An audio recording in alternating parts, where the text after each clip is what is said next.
Bonjour, dans ce tutoriel, je vais vous expliquer à quoi servent les fenêtres de Windows.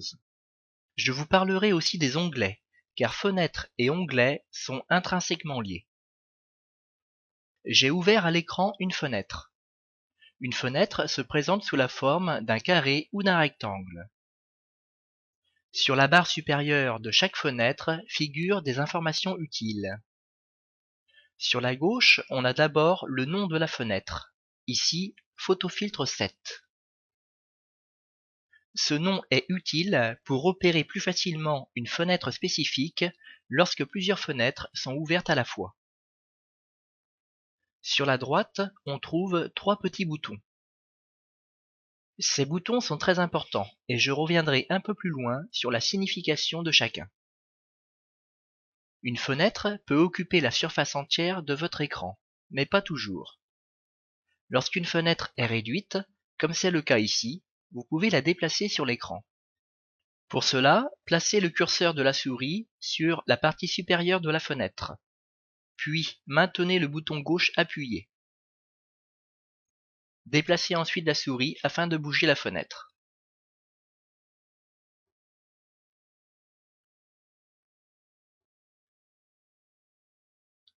Vous pouvez aussi redimensionner une fenêtre. Pour cela, placez le curseur sur le bord de la fenêtre jusqu'à voir une double flèche. Puis maintenez le bouton gauche enfoncé et bougez la souris pour étirer la fenêtre. Vous pouvez soit l'agrandir, soit la rétrécir en fonction du mouvement que vous donnez à la souris.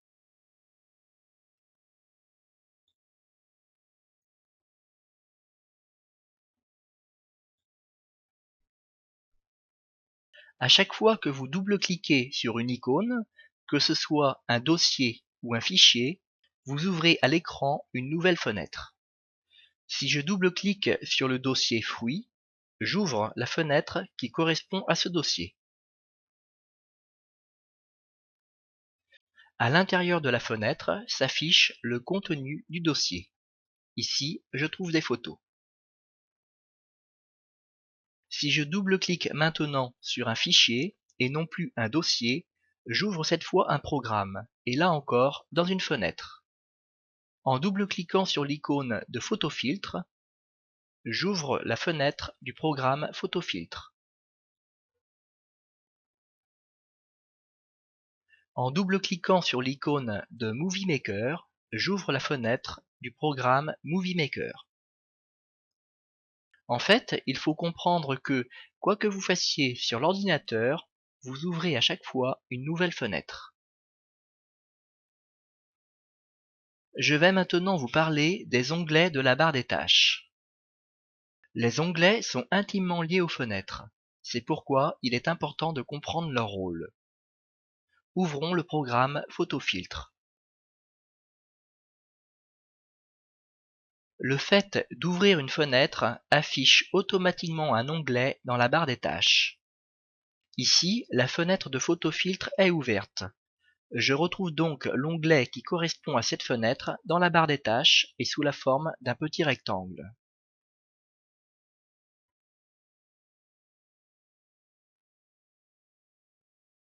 Ouvrons un autre programme sans fermer Photofiltre, par exemple Movie Maker.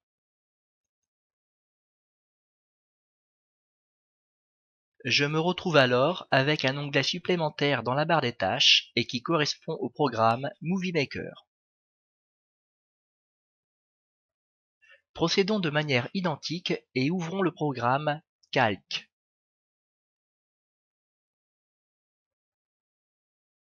Un nouvel onglet apparaît dans la barre des tâches et qui correspond au programme Calc. Retenez donc que le fait d'ouvrir une fenêtre ajoute un onglet supplémentaire dans la barre des tâches. Si vous ne percevez pas encore l'intérêt des onglets, j'en reparlerai à la fin de cette vidéo. Revenons sur les trois boutons situés en haut et à droite de chaque fenêtre. Ils sont très importants et il faut bien comprendre leur rôle. Le premier est un trait horizontal. Le second est un petit rectangle. et le troisième est une croix. Je vais commencer par le plus simple. Il s'agit du symbole le plus à droite, la petite croix. Ce bouton est souvent de couleur rouge, mais pas toujours. La croix permet de fermer une fenêtre, et par conséquent de fermer le programme ou le dossier qui correspond à cette fenêtre. À l'écran, j'ai ouvert la fenêtre de photofiltre. Notez que l'onglet qui correspond à cette fenêtre est donc présent dans la barre des tâches. Dans la fenêtre de photofiltre, je clique sur la croix. La fenêtre disparaît de l'écran. Je viens de fermer définitivement mon programme. Suite à cette action, remarquez que l'onglet de photofiltre disparaît automatiquement de la barre des tâches. En fait, la présence d'un onglet m'indique qu'un programme est ouvert et actif. Lorsque je ferme ce programme, l'onglet qui lui est associé disparaît lui aussi. Passons au symbole du milieu, le petit rectangle. Lorsque ma fenêtre est réduite, comme ici, je peux l'adapter à la taille de l'écran en cliquant sur le rectangle.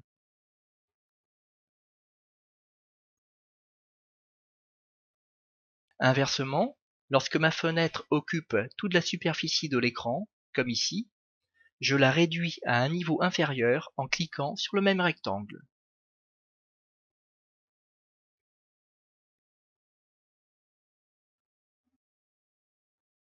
Le premier symbole, le trait horizontal, s'appelle réduire. Mais le mot est mal choisi. Personnellement, je préfère le terme masquer, et vous allez comprendre pourquoi. Si je clique dessus, observez le résultat. On a l'impression que ma fenêtre a complètement disparu. Mais, à la différence de la croix qui signifie fermer, ici, je n'ai pas perdu mon programme. Il est toujours actif. En effet, l'onglet qui correspond à une fenêtre masquée reste disponible dans la barre des tâches. Et cela, contrairement à la croix, qui, je vous le rappelle, ferme définitivement un programme. Pour retrouver ma fenêtre, il suffit donc de cliquer sur son onglet.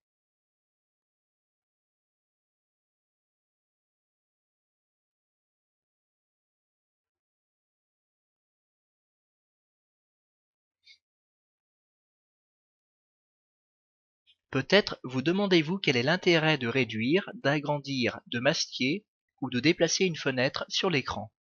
Le premier intérêt, c'est de dégager votre espace de travail. Par exemple, si une fenêtre vous bloque l'accès à une icône du bureau, il suffit de déplacer, de réduire ou de masquer cette fenêtre. Prenons un exemple. Sous cette fenêtre, j'ai plusieurs icônes, et notamment l'icône qui me permet d'aller sur Internet. Mais je n'y ai pas accès car la fenêtre me gêne. Je vais masquer cette fenêtre. Je peux maintenant accéder à l'icône d'Internet qui se trouvait en dessous. Le deuxième intérêt est de pouvoir alterner facilement entre les programmes sans devoir les ouvrir ou les fermer à chaque fois. Cette alternance est rendue possible grâce aux onglets. Prenons un exemple. J'ai ouvert 3 programmes différents, Photofiltre, Calc et Movie Maker. Je me retrouve avec 3 fenêtres empilées les unes sur les autres. N'oubliez pas qu'à chaque fenêtre est associé un onglet dans la barre des tâches. Actuellement, c'est la fenêtre de photofiltre que je vois à l'écran.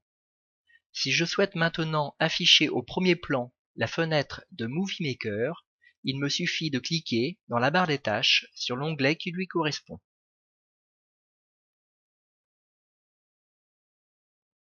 Et voilà, Movie Maker apparaît au premier plan. Pour afficher la fenêtre de Calc, il me suffit de cliquer dans la barre des tâches sur l'onglet qui lui correspond.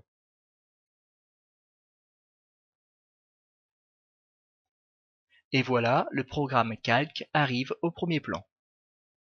Je peux donc basculer facilement, grâce au système des onglets, d'une fenêtre à une autre. Et donc travailler dans plusieurs applications à la fois sans avoir besoin de les ouvrir et de les fermer sans arrêt. On dit à ce titre que Windows est multi-application, ce qui signifie que vous pouvez faire plusieurs choses à la fois, comme par exemple écouter une radio sur Internet en même temps qu'écrire un courrier dans votre programme de traitement de texte. Voilà, ce tutoriel est terminé. Je vous remercie de votre attention et à bientôt.